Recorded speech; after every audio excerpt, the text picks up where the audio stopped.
Tonight on CTV, we'll take a look at an investigation against CSU athletics, the record heat in Colorado, as well as some construction updates in Fort Collins. Then, find out about which CSU professor won a coveted award and an update on the wastewater testing in the dorms. All that and more on CTV News, starting now. Good evening, Rams. I'm Errol Palalingan. And I'm Ren Wadsworth. We hope you're all having a good first day of fall. Today is National Voter Registration Day. The holiday was first introduced in 2012, and approximately 3 million Americans have registered to vote on this national holiday since. The purpose of the day is to remind citizens to register or update their registration status. National Voter Registration Day has united, educated, and registered voters across all 50 states. To ensure you are registered to vote for the 2020 presidential election, you can visit the Secretary of State's website. Registration ends in Colorado on October 26th. An update on CSU athletics. The Coloradoan investigation recently released allegations of racial insensitivity, harassment, and verbal abuse.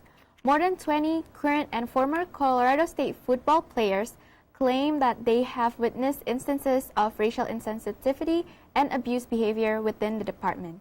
However, others within the department have denied such implication and have set out various statements supporting the football team, coaches, and staff.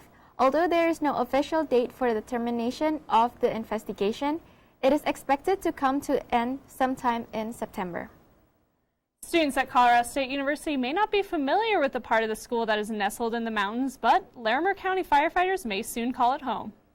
The Cameron Peak fire continues to burn, and as of now is only 15% contained. It has consumed more than 100,000 acres of land. Much of this land surrounds the Colorado State University Mountain campus. Due to this, classes scheduled in the mountain campus were canceled in August at the beginning of the blaze. With the CSU facility empty, it may be turned into a camp for 40 to 50 firefighters who have been working in the area since August. One group includes the National Park's Alpine Hotspot team, who are equipped and trained to work for an extended amount of time in remote locations. The Hotspot team will be stationed at the mountain campus to scout out the fire line locations and protect structures. Fire as we get more information.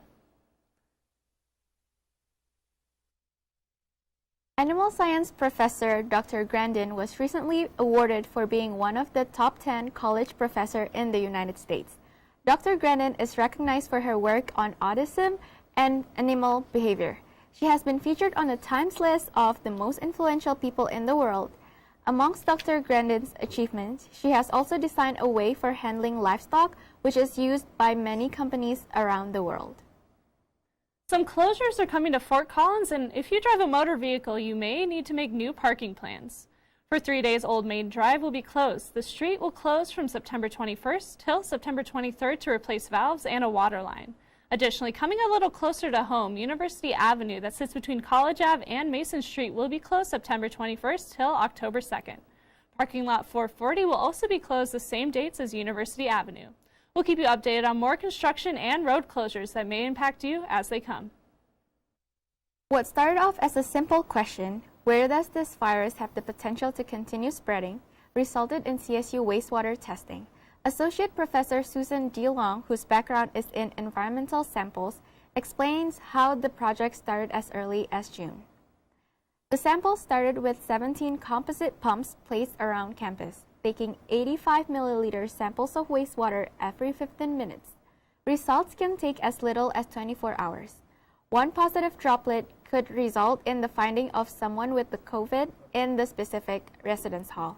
With more than 9,700 COVID-19 tests administered since students returned to campus, around 7,400 were completed during residential move-in. While the bars may be open now, you'll still have to leave earlier than normal due to Jared Polis's latest announcement. On Saturday, Governor Jared Polis extended the statewide Safer at Home order. A sliding last call is in place for bars across Colorado. Based on the severity of coronavirus in each county, will determine what the last call is. Larimer County has been placed at level 1, which is deemed cautious, with the last call being midnight. But some counties in Colorado have a last call as early as 10, with others in what is called the Protect Our Neighbors level, where they are able to choose the last call as they see fit. even going as late as 2 in the morning, which is what it was for most bars prior to coronavirus. This amended and extended executive order will be in place until the 17th of October. We'll keep you informed on new updates for the COVID-19 safety guidelines. Before the pandemic, 5% of employed individuals were working remotely. Before COVID-19, 62% of workers expressed a positive mental health. After COVID hits, the stats have dropped to only 28%.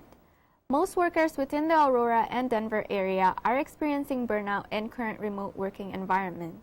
This is important for business owners to keep track if they want their business to thrive. With unprecedented unemployment rates, workplace stress could potentially cost the economy $500 billion a year and 5,500 million lost workdays.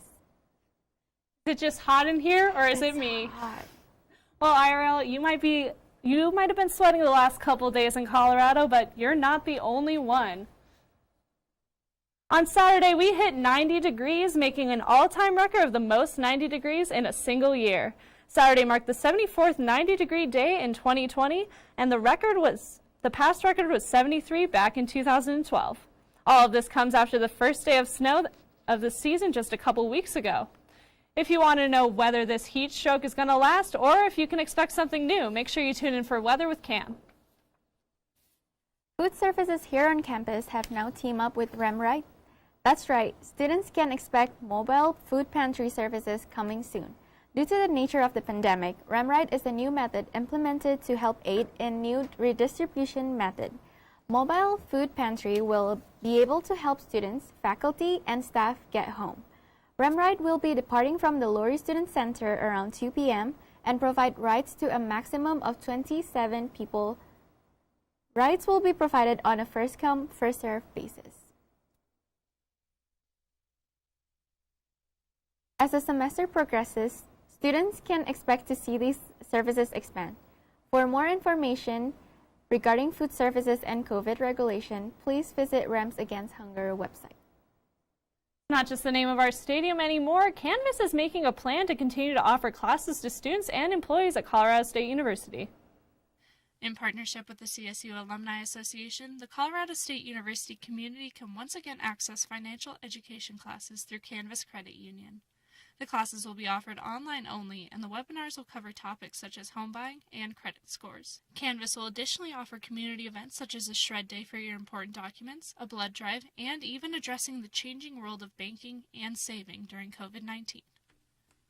For more information on how to take classes through Canvas, you can visit canvas.org. Well, Rams, that's all the news we have for you this evening. But don't go anywhere because we have your entertainment scoop coming up after the break.